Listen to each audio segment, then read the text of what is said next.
येणाऱ्या स्वातंत्र्य दिनाच्या पार्श्वभूमीवर इगतपुरी रेल्वे स्थानक परिसरात मॉकड्रिलचा थरार चांगलाच रंगला। कोणत्याही उद्भवणाऱ्या आपत्तीजनक स्थितीला सामोरं जाण्यासाठी हे मॉकड्रिल घेण्यात आलं। मॉकड्रिलमध्ये QRT पथकानं आतंकवाद्यांना अटक केली। प्रथम बॉम्ब शोधक पथक तसंच श्वान पथकानं परिसराची तपासणी केली। प्लॅटफॉर्म क्रमांक 2 निर्मनुष्य करण्यात आला होता। या मॉकड्रिलमध्ये लोहमार्ग police Thane, Igatpuri police Thane, RPF, ATS पथक, QRT पथक, बॉम्ब शोधक पथक, श्वान पथक, अग्निशमन दल, ग्रामीण रुग्णालयाचे अधिकारी तसंच कर्मचाऱ्यांनी सहभाग नोंदवला।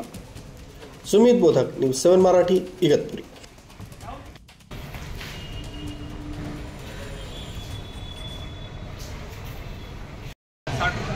जो करेंगे ना तुम्हारा ऐसे लगेगी 200 आगे पुलिस का